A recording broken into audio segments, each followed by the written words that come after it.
Have you ever been tempted to grow and scale your agency to a bigger size? Yeah. Why don't I keep it small? It's an excellent question. I mean, we are only a team of 2 at the moment, and I guess we have been a team of 5. So that's probably as big as it got. I mean, I would still class that as small. It's intentionally very small at the moment, but even then it was small. And I think the answer is yes. I've thought about it. Certainly, I've thought about it. Like anyone running a business thinks about growth and scale and all that sort of stuff.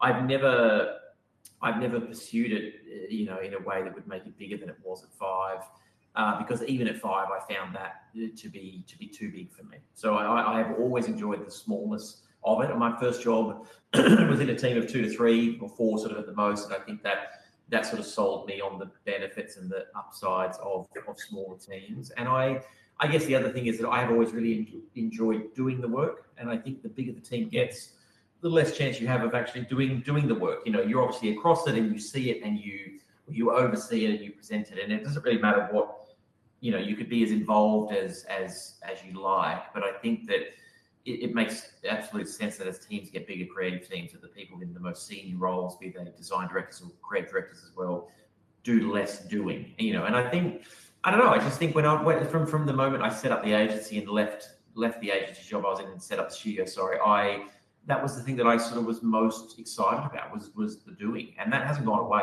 which I like. I feel good that at my age and stage, I still get a thrill out of that. And it's not to say that there's a right or wrong way to do it. I have plenty of friends my age and stage who run much bigger companies and don't do any of the work. I mean, they're involved, they see it, they steer it, and that's just a reality of being in a much bigger studio. I think the thing I would miss, and maybe that's what's kept me from scaling it, is that I feel very attached to the doing, the actual act of making. And that I think would slip away if it got bigger. Yeah, that's a good point. I think also, I think it's nice that you've been able to go, hey, I just want to keep doing, because you're right. Like there is that overall there's a perception that the older, wiser, more experienced you get, the less you're on the tools and the more you're managing people and leading people. And actually that's not for everyone, right? Like, no, it's not. No. Yeah. And I struggled with that. I think, years ago, I really was like, okay, I'm meant to be doing this. I'm meant to be doing less. I'm meant to be stepping back. And actually really, there was just a very obvious feeling in my body that was a fight, So if something, if you feel like you're fighting something like that you have control over that often and for that long, that says to me that I don't need to pursue that path, and I guess the result of that, of sort of giving into that or not giving into it, but accepting that, has been great, because I really enjoy the doing. So there was an obvious reason that that mentally and physically I was kind of rejecting that notion. And then the outcome of that has been that I do a lot of doing for somebody of my level of experience and age and stage, and I really enjoy it. So I felt like it was the right way to go. And is it therefore that better for everyone around you? 100%. 100%.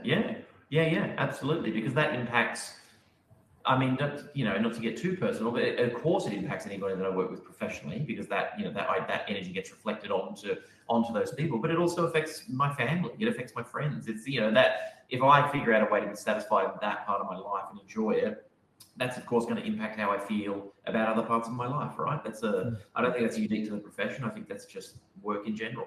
So I'm lucky in that I enjoy it and I still get to do it. Yeah. Aileen, is this a subject that comes up when you're working with people as well, like the idea of what you perhaps think is expected of you as success versus what you'd rather do?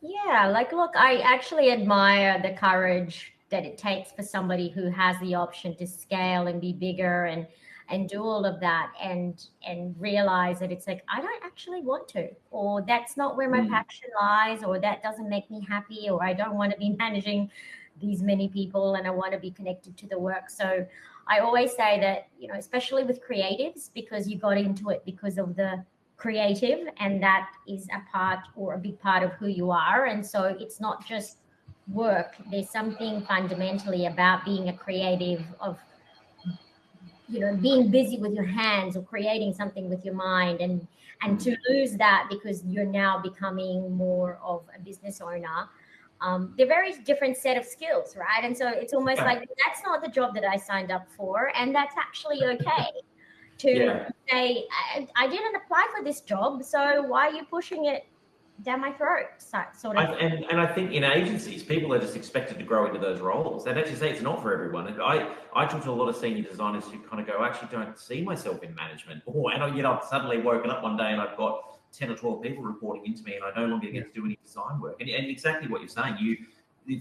and actually some people transition into it absolutely flawlessly and happily, and it becomes the thing, And I've probably got more friends who've made that transition than have stayed in the zone that I've stayed in. So it obviously is for some people, but it's definitely not for everyone.